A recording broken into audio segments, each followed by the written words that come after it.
Good afternoon. It's great to see you all here today.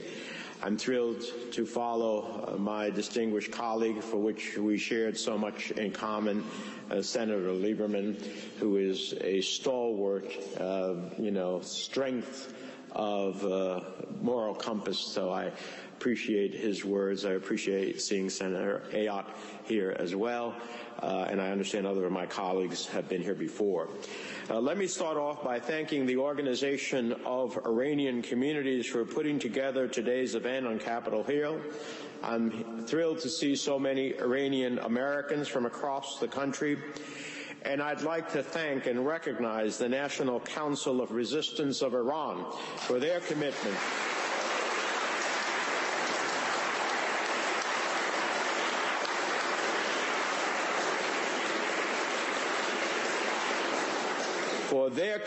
to elevating your voices, the voices of Iranians inside of Iran, and in constantly advocating for the freedom of the Iranian people. For 90 days, we have seen Iranians gather in squares and march to the streets to confront the misogyny of the regime. At the same time, we've seen the regime respond with the brutality we know all too well. Tear gas, public threats against family members, torture, live gunfire, and death. They have killed hundreds of protesters and arrested tens of thousands more. The actions of this regime won't come as a surprise for anyone who has been paying attention to Iran over the years. I certainly have, since my days in the House of Representatives. Everyone here knows how intractable and dishonest the Iranian regime has been. We have seen it for years with their nuclear ambitions and their approach on negotiations with the JCPOA, which is why I oppose the JCPOA, and I continue to oppose the elements that are being pursued now.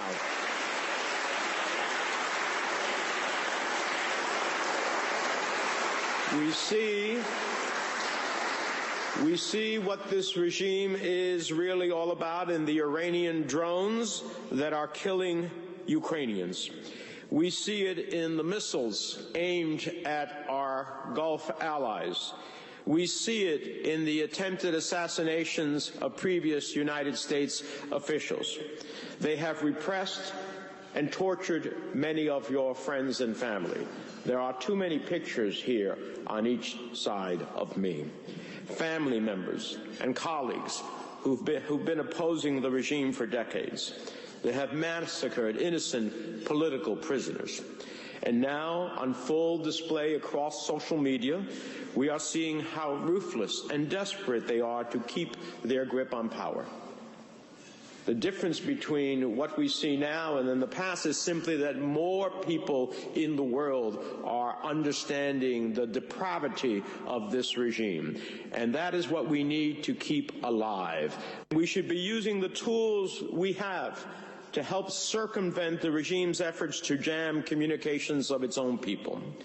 And we should invoke Magnitsky and other sanctions against those who are perpetrating this heinous act. They must know that they are not beyond the reach of justice.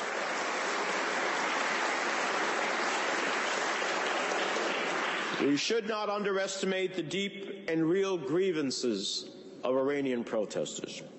Their chants against the Iranian regime reflect decades of pent-up frustration as to the loss of their basic human rights. Their demands for justice and fundamental rights are inspirational, especially in the face of the Iranian regime's response.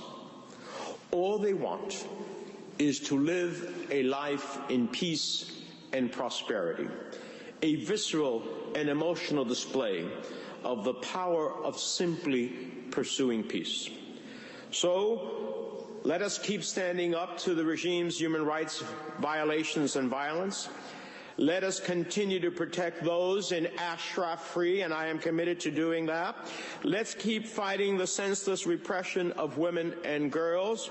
Let's keep the world's eyes riveted on Tehran's ruthlessness, because if we work together, and we stick to our shared American democratic values and principles, I believe there is nothing we cannot achieve here and for the Iranian people in Iran. Thank you so much.